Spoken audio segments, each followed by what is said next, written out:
Now, the great thing about acrylics is that they're water-based, so you actually don't need any fancy chemicals or cleaning agents to use them. All you need are some basic acrylic paints. Now, they come in tube format and in bottle format. The tube format ones are just thicker consistency, and the bottle format ones are thinner consistency. Now, in terms of brands, a good brand for beginners to start out with are Liquitex Basics or Michael's house brand, which is Artist Loft. They are both entry-level and level 1 paints. They're inexpensive. They're about $5 a tube and have a very nice pigmentation, and it come in a variety of colors. Now, if that's still a little bit expensive, just go to your local dollar store and grab those bottle paints in the craft section. Now, this one is Deco Art, but it doesn't matter on brand. They will all work well. Getting started with acrylics should not be expensive or complicated. Now, a common question a lot of beginners ask is what colors to buy. So to start out with, I would just suggest your basic colors like red, yellow, blue, green, purple. Some basic white and black will be more than good enough. Now, if you want more specific paint colors, because some of these brands do come with specific colors of names, these are my big 8 that I always have on hand. Cadmium red medium hue, cadmium yellow medium hue, ultramarine blue, titanium white, Mars black, quinacridone magenta, phthalo green, and dioxazine purple.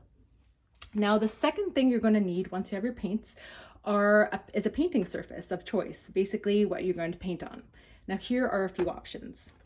You have your quintessential stretch canvas, which is basically just canvas material that's been stretched and stapled onto a sturdy wooden frame.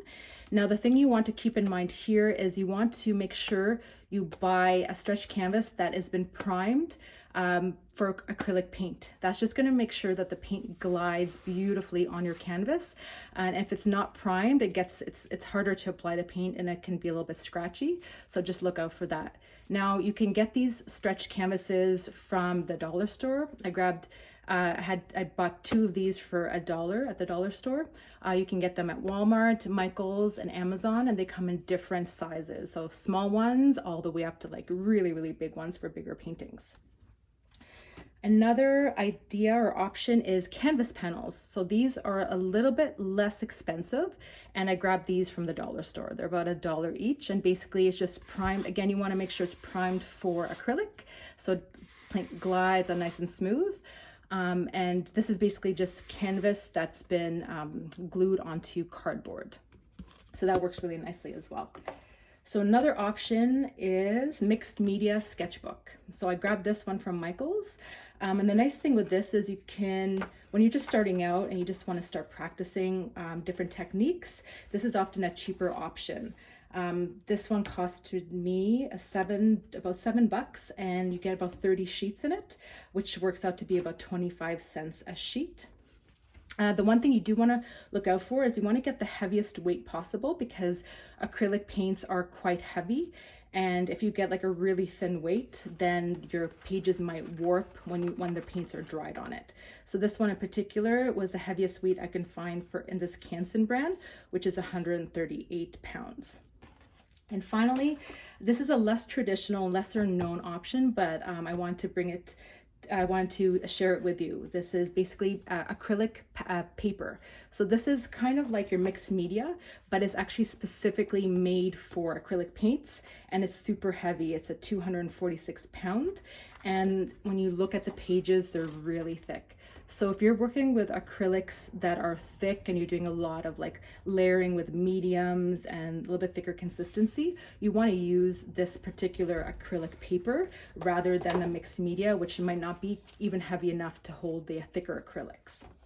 And this one in particular, I got from Michael's for $9, and it comes with 10 sheets, so that's about $1 a sheet.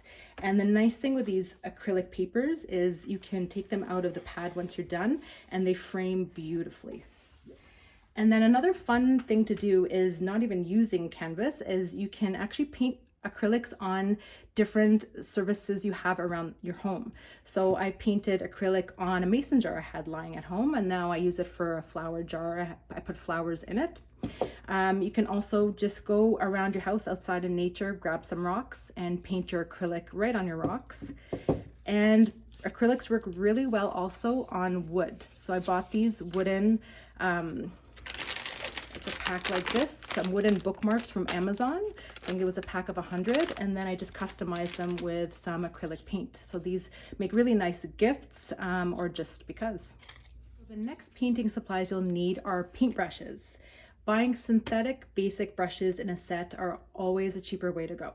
Synthetic paintbrushes are cheaper compared to real animal-haired brushes and work much better with acrylics too.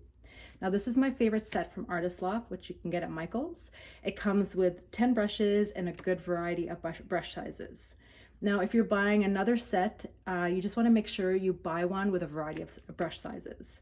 Now here are my 4 staple brushes I would recommend to any beginner. So you'll want either a 1/2 inch or 3/4 inch wide flat brush to paint in big blocks of color or your backgrounds. You'll want a medium size round brush. You'll want a smaller size round brush, which is basically your detailing brush. It's just a smaller version of the medium size round brush. And then you'll simply want a small flat brush. So it's just a smaller version of your bigger one. And with those 4 brushes, you can paint most things. Now, next up is your paint palette. You can use any palettes you can find. Look around your home first is a good idea. You can use things like takeout containers as a paint palette. So anything that has like a slippery, non-porous surface would work great as a paint palette. You can also use wax paper or parchment paper, the kind that they sell in a roll at the grocery store. That would also make a really good paint palette. And another option, if you want to purchase it, is buying a palette paper pad. So it comes in a pad of 40, and it's basically just really super slippery and waxy paper that the acrylic paint sits really well on. So if you want to buy one, and they're disposable too, so it's just easier for cleanup. And it's great if you're having paint parties and stuff too. It makes it easier for cleanup. And then you'll also need a jar of water. So you can use anything for that. I've just used a mason jar, but a glass pasta jar also works, or even plastic cups. Just make sure that you only use these jars for paints and don't use them for anything else. Now, I want to give you a few tips for not ruining your brushes, because I've ruined so many, and I just want to share so that doesn't happen to you as well. So a tip is that once you're done using your paintbrush, whether you're in the middle of a paint session and you're just switching over to another brush, you want to make sure that you clean it off in water, because what happens is if you put your brush down and that acrylic paint has a chance to dry on the bristles, they're going to dry and they're not going to come off. Where acrylic paint cannot be reactivated like watercolor, so you can ruin your brushes by letting acrylic paint dry on it. So just quickly wash it off in your water jar and then lay them down to flat.